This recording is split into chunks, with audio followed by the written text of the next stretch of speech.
In case you're wondering just what this is you're about to listen to, this is the Scots Whay Hae podcast, and this is actually one of our annual Burnscasts, which we try to do for Burns Night each year.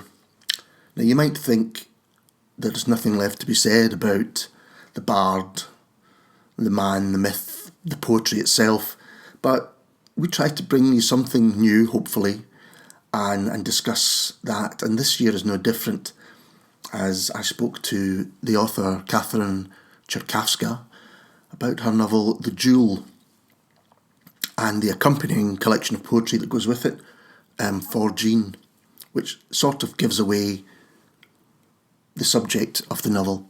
It examines Burns' relationship with his wife, Jean Armour, from Jean's point of view. And Catherine has done, you'll find out how much research and how much work has gone into it. But what you'll definitely be left with is a fascinating insight into someone who undoubtedly was overshadowed by her husband and the mythology that went around it, but also you'll learn just what that meant realistically to Burns, to Jean, to their family, and to their life, and for her after his death. It's not something that I particularly had thought about too much, and it's one of the most interesting hours I've had in a long time, just listening to Catherine discuss it. Before you hear from Catherine herself, the novel starts with one of those poems, The Bells of Mauchline, which is mentioned in our chat. So I thought before we begin, it would be the right thing to do to read it here. So this is The Bells of Mauchline by Robert Burns.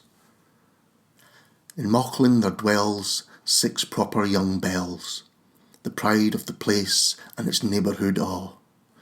Their carriage and dress a stranger would guess, in London or Paris they'd gotten it all. Miss Miller is fine, Miss Markland's divine, Miss Smith, she has wit, and Miss Betty is braw. There's beauty and fortune to get wi' Miss Morton, but Armour's the jewel for me of them all.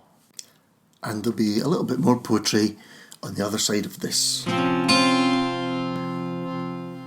Hello everyone, and welcome to another Scots Whay Hae podcast. And today I'm talking to Catherine Czerkawska. Hello, Catherine. Hello. And we're here to talk about your novel The Jewel, but also For Jean, which is a sister publication, I suppose you could put it that way. Tell us a little bit about The Jewel. Yes, The Jewel is something I've wanted to write for a long, long time. It's a novel about Jean Armour, who was, of course, Robert Burns' wife. Mm-hmm. And I've wanted to write about her for a very long time. I wrote a couple of plays about Robert Burns, but they turned out to be as much about Jean as they were about Robert. And for a long, long time, I'd had a kind of hankering to tackle it properly. Okay. Really. So why Jean Armour? Why has she appealed to you so much as a character? I thought she'd been underrated. Mm-hmm. I always felt when you start to read about Robert Burns, and you read particularly the Victorian biographies, Victorian commentators, poor Jean was always neglected. Yeah. And it was as if they found her a bit embarrassing. It was a really strange attitude to Jean. Oh, okay. Do you think they didn't fit? Because, we all know the image of Burns. So many images and so many ideas of what Burns was like, but one of them was this, womanizer, and whereas having a wife didn't really maybe fit that. It didn't image. fit, and I think they felt that there was a sense that she wasn't good enough for him. And nothing could have been further from the truth. That's interesting. One of the things that struck me, there's a 1930 novel about Robert Burns by Catherine Czerkawska, which you'll be aware of, and she calls Jean a heifer, an unfeeling heifer, she said, without the capacity for self-sacrifice of Highland Mary. And I thought, no, this can't be true. And of course, when you start to research it, you realise just how interesting. So the literary society were willing to have a heaven-taught ploughman, but a heaven-taught ploughman's wife was just a step too far. Step too far. That was a bit too far. And she was, her father was, he was a stonemason, a master stonemason in Mauchline. Right. And essentially he was the equivalent of a building contractor now. So she was a reasonably well-off family. And she certainly wasn't illiterate. She could read and write. She'd been to school. She was a woman, a young woman of some consequence in the town. She was. There were a bunch of girls. Burns called them the Mauchline Bells. Yes, absolutely. Mauchline was actually quite a big and important town in those days. If anything, it's become a little bit smaller because it was at a crossroads. So it was a trading centre. And so the town was a town of some consequence. And the lasses at the Mauchline Bells were, I always think of them, they were almost like the cheerleaders of the town. They were attractive young women who thought quite well of themselves, dressed well. They were interested in fashions. Yeah, they were.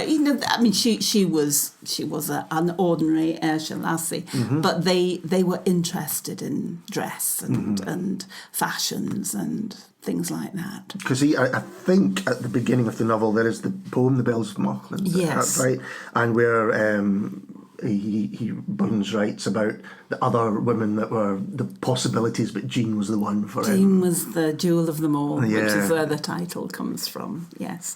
And he did sort of court some of the other, or tried to court some of the others, but he always seemed to fancy Jean more than anybody else. So what stage was this in Burns' life, to put it into some kind of context?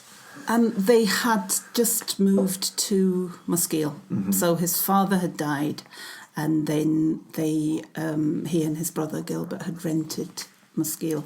They'd arranged that rental even before the father died, because the previous farm had been a bit of a disaster for them. Yeah. So they moved to Muskeil, and he was quite self-consciously the poet by that time. Yeah. He calls himself, a rake. He saw himself as a bit of a. He was willing to believe his own publicity. He certainly was. But he saw Jean. Jean was pretty. She was a pretty young woman. She could dance, but I think the most important thing of all was she could sing. Right. And she was acknowledged to be the best singer in the town, and she knew all the old ballads and songs and the melodies. And I think that's something else that's seldom acknowledged. Is I think one of the big attractions for Burns was her songs and her singing. So as a songwriter himself, he could maybe appreciate that. And later, much later on, when he's making notes to the songs that he's collecting and rewriting, he quite often mentions Jean, or he'll say that something was taken down from Mrs. Burns's singing, that it was a melody that she knew, or that she had mentioned as being appropriate for this song. So I think there was a definite attraction with the songs and the singing, because it does seem to me that Jean Armour often is sidelined as just another one of Burns' litany of women or something like that. And it's not true. And it's not true that she was much more than this. And he was demented about her. Yeah. To some extent. Her parents did not like him. Her parents disapproved, very much so at first. So when she started, when they courted in secret, because her parents were so horrified at the thought of her seeing the poet. So it was the fact he was the poet rather than maybe the failed farmer that was more of a... Yes, exactly. I think it was. And they thought he would not be a good provider, and that was a big thing. And a lot of people, when you look at the accounts of him from the time, I think he was quite good looking. He's described as spare and swarthy, so he was quite good looking. But he always had his nose in a book, and they didn't like that. And he was not a good provider. Not going to be. I wonder if that still holds today. If your daughter came back and said, "Here's my new boyfriend. He's a poet." Well, exactly. Hang on. So they didn't approve because they didn't think he was going to make any money. And she was clearly a much loved eldest daughter, and I think she was very close to her father. I think her father was very, very fond of her. So they disapproved. The couple they had to court in secret, and then of course Jean got pregnant, and when that happened, her father did apparently faint when he heard the news. When he found out who the father was, yeah. He fainted clean away, and he had to be revived with his wife's cordial, apparently. They did have somebody else in mind for her as well. They had a weaver called Rab Wilson, actually. Oh, okay. And they had kind of wanted Jean to marry. He was the suitable... He was the suitable man. It's interesting writing historical fiction. Obviously, you've got what we know as fact, for want of a better term, and now you've got your fictionalisation of it. And I noted that you had said at the end of the novel, documented facts and invention, they should be hard to distinguish, or something along those lines. Yes. So how do you approach that when you're writing something like this? Actually, with this, the documented fact was so dramatic and extraordinary that I didn't have to make up very much. It constantly surprised me that things happened that I thought, my goodness, you couldn't make it up. For instance, that Jean and Nancy MacLehose, Clorinda, they did meet and have tea after Burns's death. Should say, because I've written down Nancy MacLehose. Now, Nancy MacLehose was someone who Burns infamously had letters of correspondence with. She was Clorinda and he was Sylvander. That's right. Yes. Let's go into a little bit about that relationship, because it's an interesting one. Yes, they met in Edinburgh, and there was clearly an attraction. Whether it was ever consummated or not is another matter. We just don't know. She was married. She was separated from her husband. Her husband was in the Indies, and apparently not a very nice man by all accounts. Right. So she had been quite unhappily married. Burns calls her a widow, but she wasn't. And they had this very passionate correspondence. I think the modern day equivalent would be an online relationship, because sometimes the letters were 2 and 3 times a day. Letters would be going back and forth between them. And I think a lot of it was in both their heads, really. Yeah. She was pretty, she was clever, she wrote poetry, so you could see the attraction. But I think we have to remember that this relationship was going on while everything was going disastrously wrong with Jean in Mauchline. Because Jean had, first of all, she'd been banished. She came back, she gave birth to twins. The parents were beginning to change their minds because Burns was making some money now as a poet, was becoming quite celebrated. But by that stage, he was saying he would never, never, never marry Jean now because he thought she'd betrayed him. So he'd gone off in the huff, really. And so things were not the domestic front or the Mauchline front there was a great deal of upheaval at that time. So he was almost distracting himself. Yeah, there was a kind of boost to his ego probably for this young... And he did write some of the most beautiful songs and poems to Nancy. Yeah. But he said himself he had to be in love to write a love poem or a love song. So there's an element, I think, of almost self-consciously looking being for a muse. In love. Yes. And you could never have imagined Nancy sort of in the dairy at Ellisland making cheese. That was just never going to happen. Yeah. The sister publication, as I say, is For Jean, which is a collection of poems songs and letters by Burns for Jean Armour.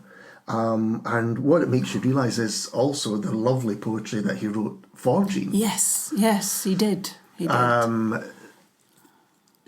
Did this, it sounds as though it perhaps tailed off as things got more difficult and reality kind of kicked in? Yes, I mean, they were married. You know, the relationship lasted for 10 years, really, till from the time when they first met till he died. Far too young, obviously. Yes. And they were married for a fairly short time, and it was a little bit turbulent because he wasn't a particularly faithful husband. Jean was tolerant to a degree. She was remarkably tolerant. But you get the sense that she wasn't always happy about it. No. And she did occasionally take the children and go back to Mauchline on visits. I mean, she was never leaving him, but I think she needed a break. Space. She needed space. And she did. She would take the children ostensibly to go and see their grandparents, but she would head back to Mauchline. He was... the other thing that I think not a lot of people realise, he was actually a very good father.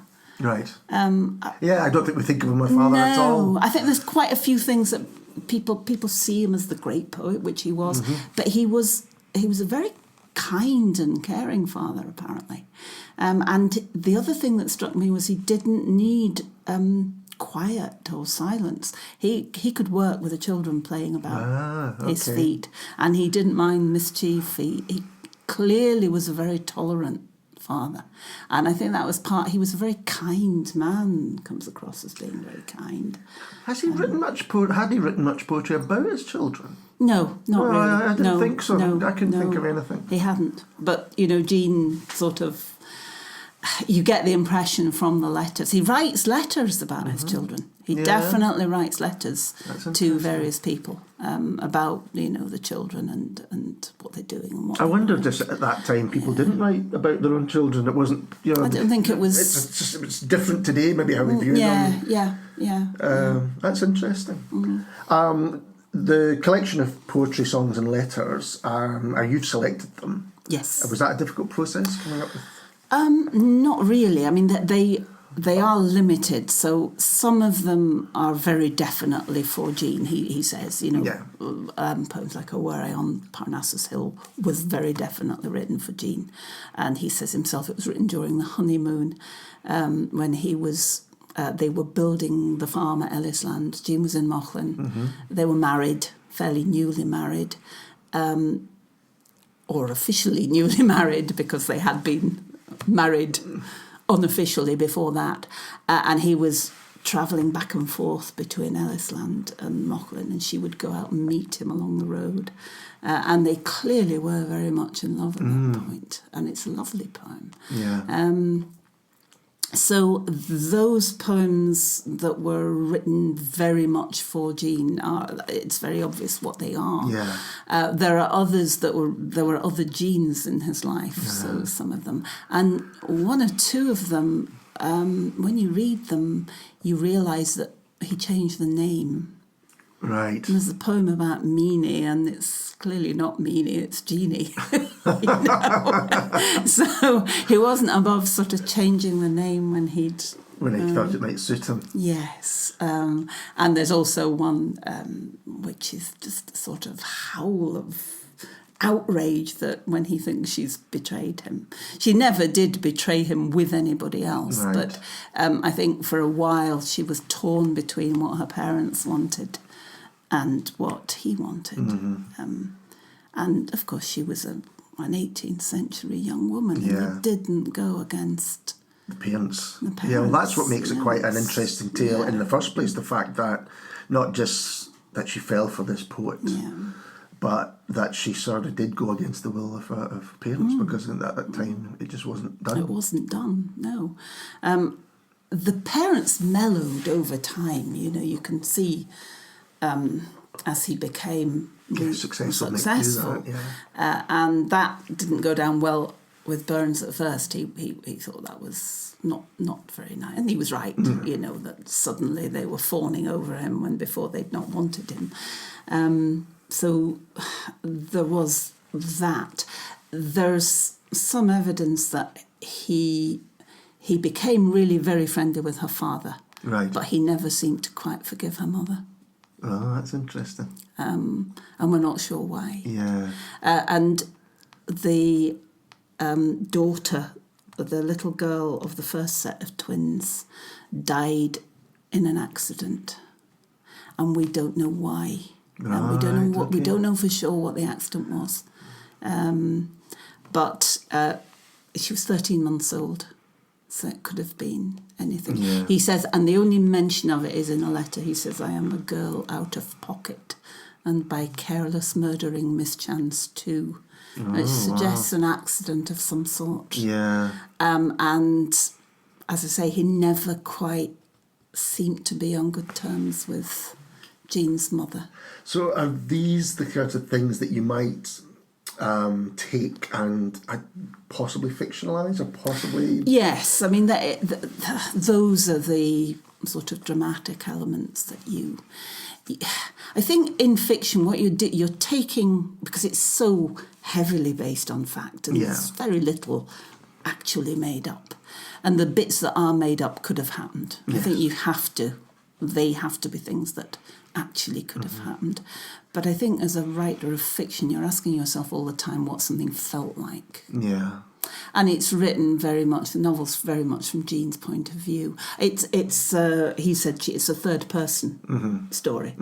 But nevertheless, we are with Jean all the time. Yeah. So we're perceiving everything as Jean would have seen it and felt it and experienced it.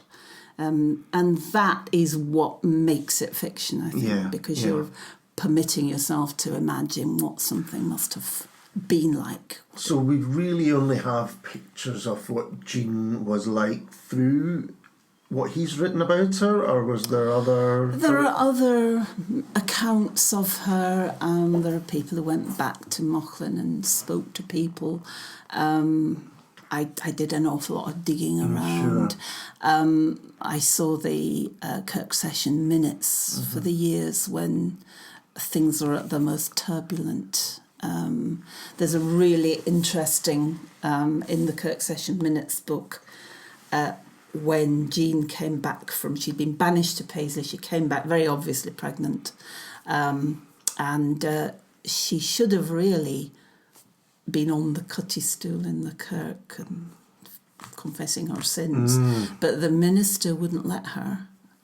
Daddy All said no, obviously said no, because by this time she was pregnant, and he said no, so she wrote a letter, a penitent letter, and that was copied into the Kirk Session minutes book. And actually that page is quite blotchy, and I wondered if she was crying when she did it. Wow. So Burns he had to stand up in the kirk, but she didn't. They didn't make her. I had a lot of time for the minister. I thought he was quite strict, but I think he was quite a kindly man. So, because this is a writer who people were very interested in when he was still alive, which is not always the case, particularly back then. So I guess there was interest not just in his work, but in his life. In his life, yes, there were. And people went back in the years immediately following his death. There's interviews with, somebody went and spoke to the man who'd worked at Muskeel as quite a young, very young lad. The ploughboy really had helped out on the farm, and went back and spoke to him as an old man, and he had quite a lot to say about Jean and the family, because his family had lived in the same street in Mauchline, so he had quite a bit to say. He remembered a lot about Jean. That's fascinating. So it isn't just, we're not just hearing about her from Rab's point of view, but we have quite, and she was very well thought of after he died. She stayed in Dumfries. She wouldn't move. They wanted her to move to Ayr, but no, she wouldn't move. And she had a lot of offers of marriage, which she turned down. Interesting. She was friends with James Hogg. He came to see her. Okay. And she had a lot of visitors who came to see the house where the great poet had lived and died. But and I guess if people like Hogg are coming, they're coming to see her. It's not just because she's the wife. No, Hogg was a friend. I mean, he did become by all accounts, he became a friend of hers. And she went to Edinburgh. Because Gilbert by this time was living in the Lothians, so she would go and visit Gilbert, and she would go to Edinburgh, and she went and stayed with George Thompson. Right. So she was again. She was quite a presence. She wasn't a non-entity by any means. So the way that perhaps the biographers had sidelined her, and as we said at the beginning, they accepted the having top ploughman but not the wife. But in actuality, she was accepted by Burns's peers. Yes, she and was. the people who wrote about them, and wasn't just that when he passed away, well, you're now cut off. She was accepted. No, she was accepted and carried on singing as well. She was still known for her singing voice. I think she comes across as being very strong, very tolerant to a degree, as I say, very kind, a really good sense of humour, I think she must have had, And that struck me as well, and it's not often noted that I think one of the chief attractions of Burns was that he made women laugh. I think he must have been... Maybe he could never make his mother-in-law laugh, and that was why they never got on. No. I mean, he could clearly charm the birds out of the trees, but I think one of the reasons for that was, I think he must have made...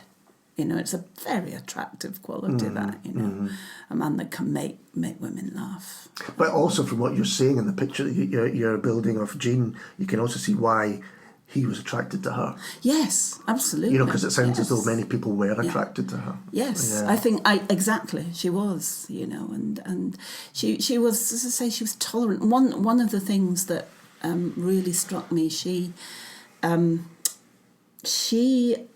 gave birth to a child, and at the same time, Anne Park, the barmaid at the Globe, gave birth to Burns's daughter. Round about the same time. And Anne Park had gone back to Leith to her parents and kept the little girl for a while, and then a year or so later decided that she didn't want to look after this little girl anymore. And Jean it was who went to Leith and brought this little girl back. And apparently, by all accounts, said at first that they would look after her, but she wasn't going to be brought up as one of hers. And that lasted a very short space of time. And within weeks, she was just... and that, oddly enough, that was the only surviving daughter. Wow. And was very, very close to Jean, stayed very close to Jean, as Jean got older. You mentioned that Jean met Nancy McElroy. Was this on one of her trips to Edinburgh? Yes, I believe so. Yes. I mean, I know nothing much about it other than that they did meet and take tea together. That's interesting. And I suspect they would have got on because I think they were both women of quite strong character, I think afterwards, when all was said and done, apparently Nancy did used to dine out on stories of the great poet and her love for the great poet. Great love. But I think probably they would have got on. You mentioned that Jean stayed in Dumfries after his death, and I know you've written about Burns and his time in Dumfriesshire. What was that time? I'll say a little bit about that time, before he died, because he was... This was when he was working for the excise, is that right? Yes, yeah. I think he always knew that the farming was going to be a bit precarious. Yeah. So he was training at the time when he decided that, yes, he wanted to marry Jean, after she'd actually given birth to a second set of twins who had died.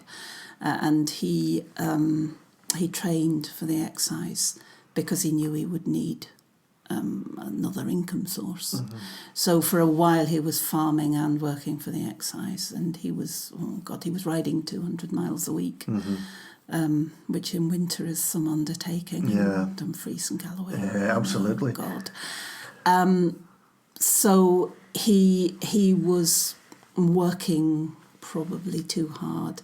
Ellisland was very beautiful, but like all the farms, the landowners would rent out the farms to be improved. Yes. And the tenant farmer would struggle. Yeah. I mean, having visited Ellisland, it's difficult to imagine much growing down there. It's pretty it's quite harsh. Stony, harsh. I mean, it's a very beautiful place. Yes, and he did some fabulous writing. I mean, he wrote Tam O'Shanter there, Yeah. you know. And I think Jean was actually was happy there. Yeah. I think that was quite a happy time for Jean, and less so when they moved to Dumfries initially, because they were in a very small apartment in Dumfries in the town at first, until they moved to the house that she stayed in after his death, which was much better. Whereabouts was the house that she stayed in? Because I was going to say the original one was a small dwelling. It was small. It was one of those streets that runs down to the river. I mean, it's there. You can't go into it, but it's still there. And apparently, I think it was 3 rooms. 2 rooms with a little sort of cubbyhole in between. And given that by that they were quite a big family, it would have been a bit of a struggle. And it wasn't a nice street, apparently. And it flooded. It flooded. The end of it flooded. So I think it will have been a relief when she moved to the house that is the museum now that they stayed in, and that was a much nicer house. Because I think his time down in Ayrshire sometimes is a bit overlooked, for Ayrshire is the great claim. I mean, and he was writing and collecting songs at that time. Yeah, that's right. They were never in penury, but I think the problem for him was that his health was failing. And consequently, he was worrying. Because he wasn't really being paid for the songs. Right. And the excise work was a bit precarious because if he had to cut down the hours, and consequently the money was being cut down. So they were potentially, they could have been in trouble. And his health was not good. So I don't think being in Dumfries helped. And they think, a lot of people think now that what he was suffering from was endocarditis, which is inflammation of the heart muscle. Oh, okay. And apparently it can be chronic or acute. And he was suffering from a chronic condition for a while, which became acute, and that was what killed him. The symptoms are right. I mean, there are other possibilities, but the symptoms are right for that. And he had serious toothache not long before he had that final illness, and that would have meant a massive infection, which, because the heart's a muscle as well. Yes, of course.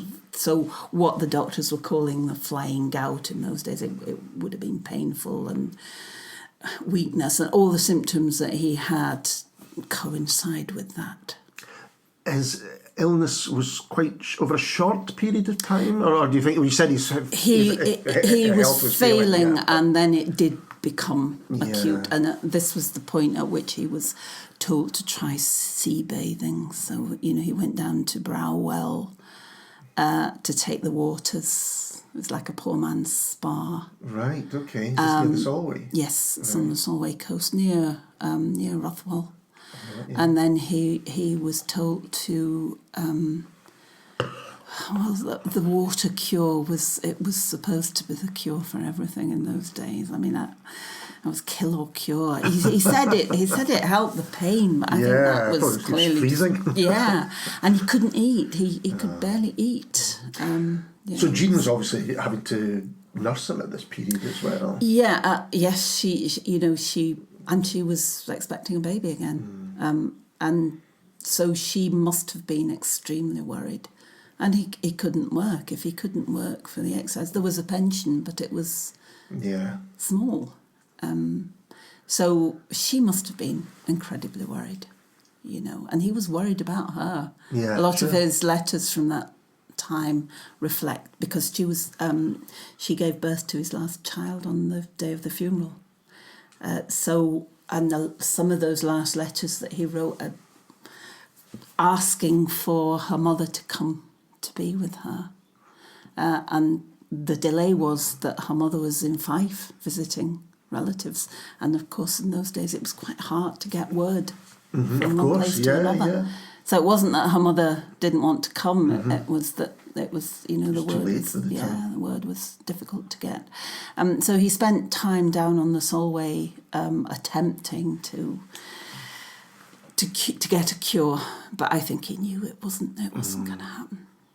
And you spoke a little bit about what happened after he died and where Jean stayed, but I mean, how did she support herself? They set up a subscription fund, the people of Dumfries and elsewhere, the sort of supporters of the poet. Yeah, that's interesting. They all came scuttling out of the woodwork. I was going to say, could they not have done that before he was raiding all over Galloway? Yeah, I mean, because there's a really sad story that when he was not at all well, and he was walking out in Dumfries, and people were ignoring him, and a friend remarked on it, and he said, "Oh, that's all by now." Really? So he felt that his time was over. That's interesting. Because the gentry had kind of given up on him. They moved on to the next. They moved on to the next, which is kind of sad. But once he was dead, it all changed. Yeah. They all came. Well, I mean, I suppose it's still kind of similar now. But and they were desperate for souvenirs, and so a lot of the papers went. People would come and ask for things, and wow. And somebody apparently did try and walk off with his umbrella. I mean, it was very like now. That they wanted bits of him. They wanted. Yeah. And poor Jean was for a while left defending this. I can't remember who it was, but there was someone who passed away recently, and the papers were full of people singing their praises and saying what a lovely man he was. It was Graham Taylor, the ex-England manager, actually, football manager. And someone came on and said, "I wish you'd written all this stuff when he was still alive, because he would have been so pleased." Exactly, yes. And you get the similar feeling. I think it was very much like that. Yeah. And the first biographer took all the papers and actually never gave them back to the family.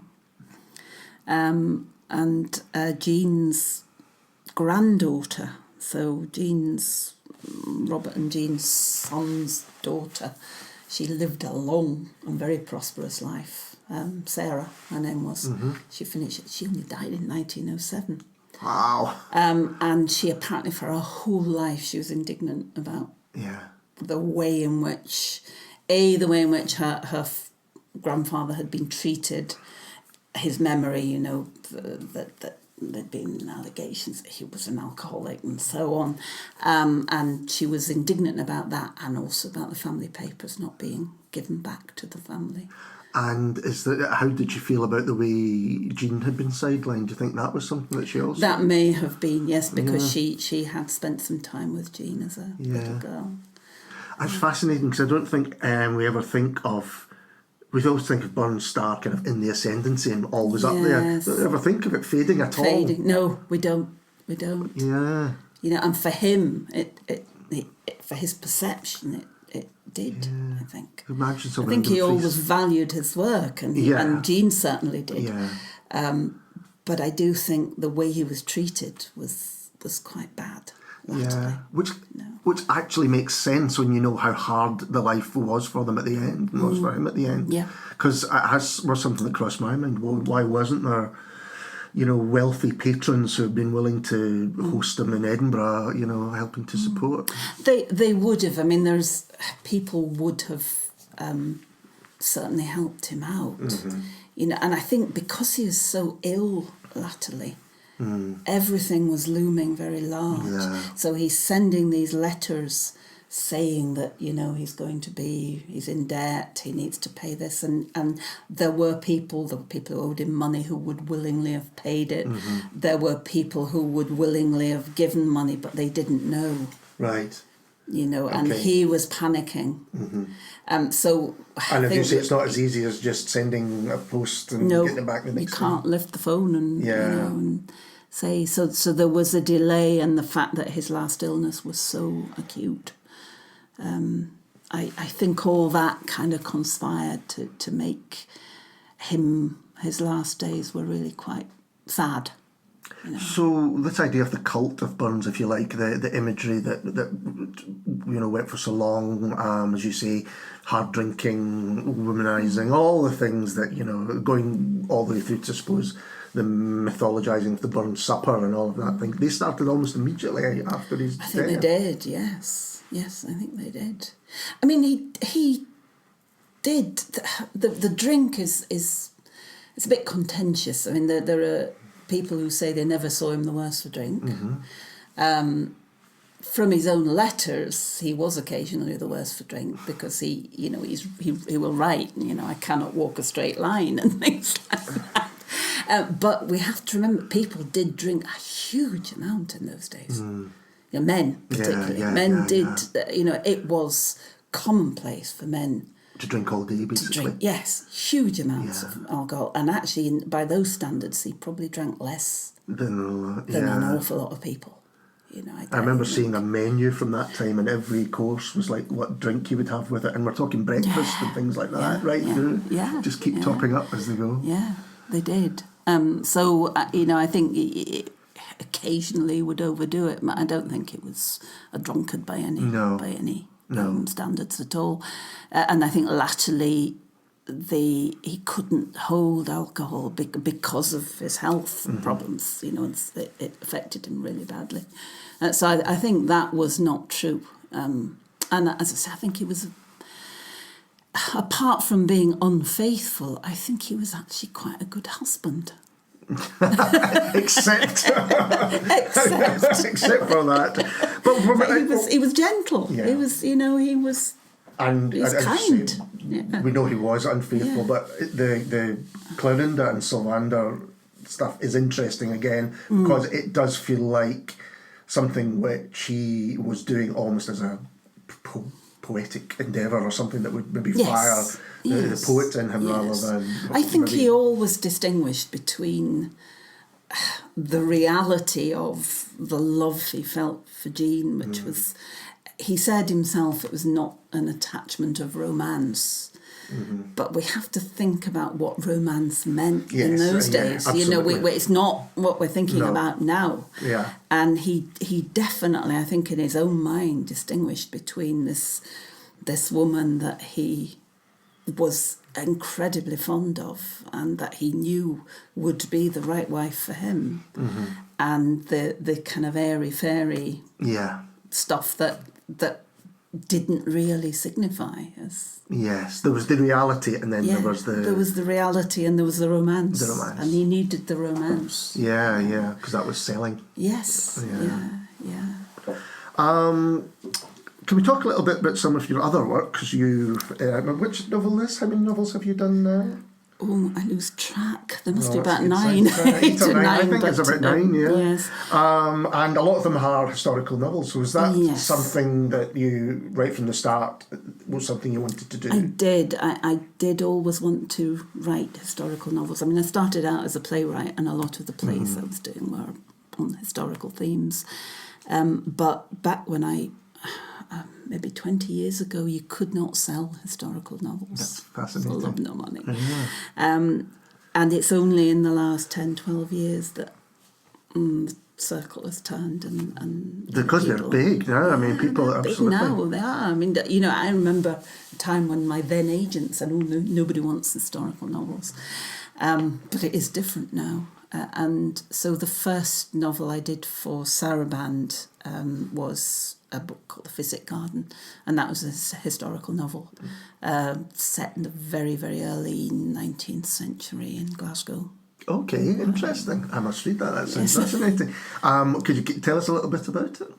Yes, it's set in more or less in the gardens of the old College of Glasgow University. So it's very roughly based on fact. Okay. But not as much based on fact as The Duel, obviously. It's about a gardener and a professor of botany. The gardener's called William Lang and the professor is Thomas Brown, and they were real people, but we know very little about them. And I found a book called The Lost Gardens of Glasgow University, and this had an account of these two people. And William was a young gardener whose father died, who was made head gardener of it's the old College of Glasgow University down on the High Street. Down on the High Street, yeah, absolutely. And the physic garden was the medicinal garden. It was where they grew the samples, the botanical, the herbs. William's father died very suddenly, and he was made head gardener at probably too young an age. Okay. And the physic garden was dying. And the reason the physic garden was dying was early industrial pollution, because there was a type foundry next to it. Yeah, and the heavy that area. So the university needed type, they needed printing. So that had been allowed to go ahead, but the physic garden was dying, and they couldn't get specimens for the botanical lectures. So the professor of botany asked William to go and gather specimens for him. And I thought at first, they were real historical people, and I thought it was an older professor mentoring a younger man. And then I looked at the dates and realised that they were really of ages. Yeah. And I realised it was a friendship, and it was a friendship across classes. Yeah. And it all turned sour, or it ended. And I could find out no more. Yeah. We know a bit more about Thomas, but we know almost nothing about what happened to William. He lost his job. And so I made it up. Yeah. Well, I was saying, is that where the novelist steps in and says, right, we've done the history. Yes. I can do no more. I can find no more. Right. I'm going to fill in the gaps. Yes, and I filled in the gaps. And it's really a story about friendship and betrayal, is what the physic garden is. It's about a story of a friendship that is kind of against the odds, and then something happens, and it's a huge betrayal. So how do you find these topics to write about? How do you find these people, I suppose, to write about? Is it just a curiosity that leads you down? Yes, yeah. It's a curiosity. I mean, with that story, I started off by wanting to write it as a play, and in fact I did. I wrote sort of a short one-act play, and then thought, no, there's an awful lot more to be told here, and eventually wrote it. And that's a first-person story. It's William as an old man telling his story. It's William looking back on his youth and trying to get some perspective on what happened, and telling his tale. He had a really powerful voice for me. I couldn't... Because somebody said, how did you get inside the mind of this man in his late 70s, and it was just this really powerful voice. I couldn't leave it alone, and the whole story just unfolded. So it was quite uncanny, actually. Yeah, I was talking to the writer Ian Maloney about his recent novel, and he was saying that it was the first time. I think this was his third novel, and for the first time he had a character like that, where the voice, he could hear the voice, and put it down. He said it was quite uncanny. It is, because it doesn't always happen. No. That was kind of a first for me. And this, because I think at the time I was writing it, before I even had a publisher or anything, and I think an agent at the time said it would be better in the third person, and I tried, but I couldn't do it. And this man had to tell his story, So what? Obviously, the situation, the people come first because you find out about them. when do you kind of decide that, yeah, I'm going to write about these people? Or, I mean, have you had people that you thought, yeah, this would make an interesting play or novel or even short story, and then you've gone, no, actually, I'm not interested in... Yes, that happens quite often. Yes, you start... I think that's that signifies whether it's going to work or not. Yeah. You always have more ideas than... Have you ever got quite far down the line and realised... No, sometimes, yes, I have occasionally. You do. Sometimes you'll start something and realise that it is maybe a short play or a short story. Sometimes you'll make a whole lot of notes on something and then think that you're going to write it as a novel, and you don't, because it just kind of peters out. Yeah. And if you really can't not write something, then that's... it's going to work. Yeah. It's going to work. Because initially when I started out with The Jewel, I thought I might write about Nancy as well. Right. But I won't. Yeah. That's not going to happen. Yeah, there's one chapter, I think, isn't there? Yes, and she is woven into that story. But I wouldn't want to write a whole novel about her. So you do, quite often, you'll have a folder with notes that you think might turn out to be a novel, but it doesn't. Was The Jewel always going to be a novel? Yes. And then the more I found out about that, the more interesting it became. I have this theory that there's never been a particularly successful attempt at a film of Robert Burns. I agree with you. And I think it's mostly because they try and focus on Highland Mary, or they try and focus on Nancy, and the actual story is that really dramatic tale of his youth and his relationship with his father, and then his marriage and what happened throughout his marriage. And they kind of ignore the main tale. The actual tale's right in front of them. The actual tale is right in front of them. Yeah. That's interesting. It's something that I've discussed previously, is why there hasn't been a Burns film. I mean, there was one called Red Rose, which was not particularly successful, but there was talk of Hollywood doing it at one point. I even spoke to some of the people who were supposed to be involved in it, but it's just never happened. And I think that's maybe true, because if you concentrate on Burns the myth, well, we know that story. That's already been told. Yeah. Actually, it's the thing you haven't noticed before, perhaps, that's got the real tale. Yes, it is. The real tale's there. Yeah.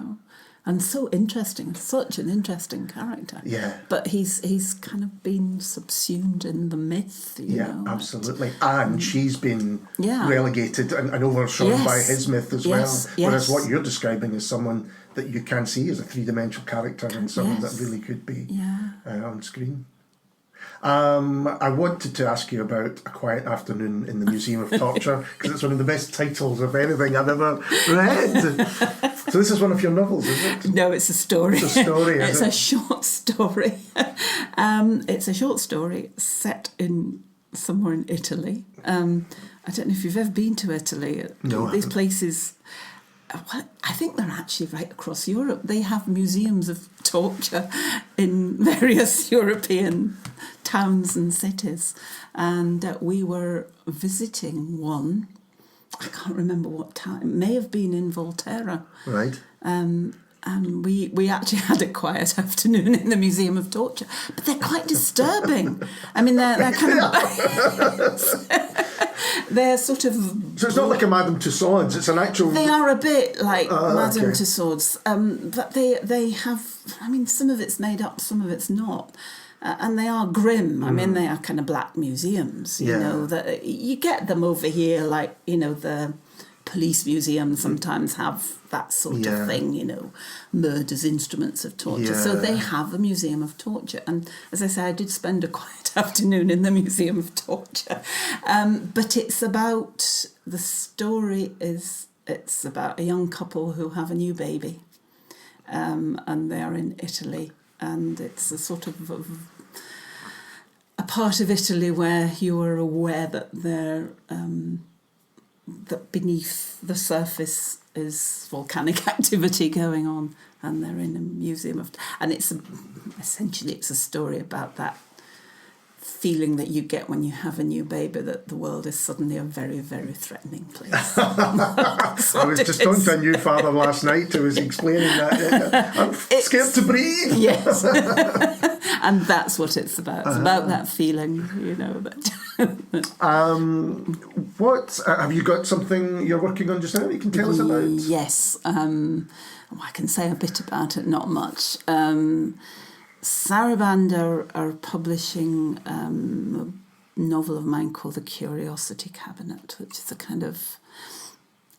it's a book I wrote some time ago. Right. And I've revised it a little bit.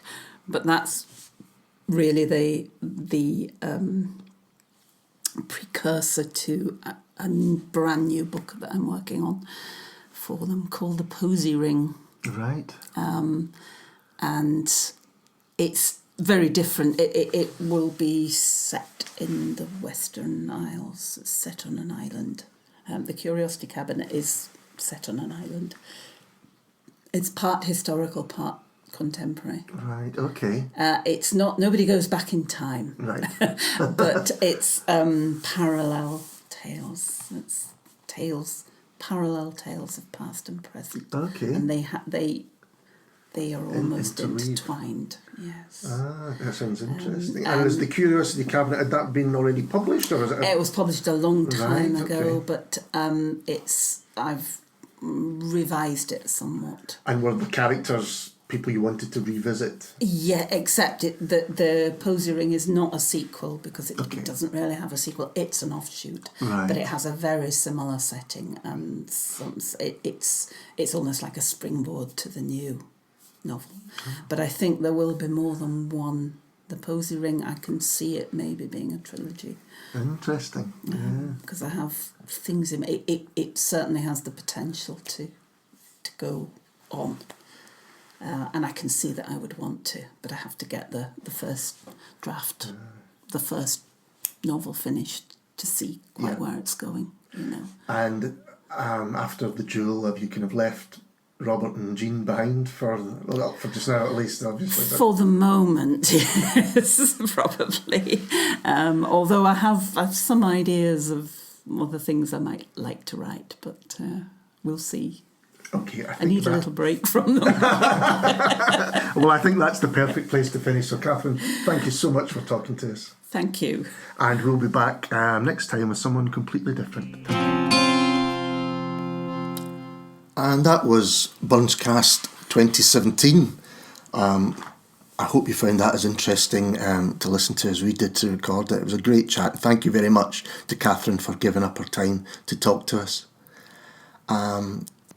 Catherine mentioned a song which Burns wrote for Jean, a song which sets out just how he did view her as his muse. It's called "Oh Were I on Parnassus Hill," and I thought the perfect place to finish would be to read it out. So this is "Oh Were I on Parnassus Hill" by Robert Burns. Oh, were I on Parnassus Hill, or had o' Helicon my fill, that I might catch poetic skill to sing how dear I love thee. But Nithmon be my muse as well, my muse, mon, be thy bonny sell. On Corsincon I'll glower and spell and write how dear I love thee. Then come, sweet muse, inspire my lay, for a' the lee-lang summer's day. I couldna sing, I couldna say, how much, how dear I love thee.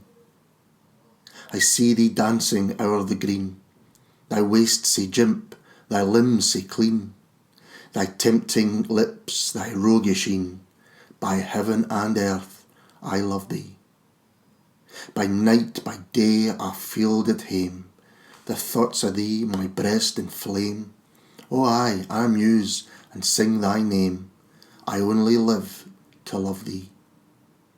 Though I were doom'd to wander on, beyond the sea, beyond the sun, till my last weary sand was run, till then, and then, I love thee. Thanks again for listening, and we'll be back soon with someone who, well, let's face it, has got quite a lot to live up to. See you then. Cheers.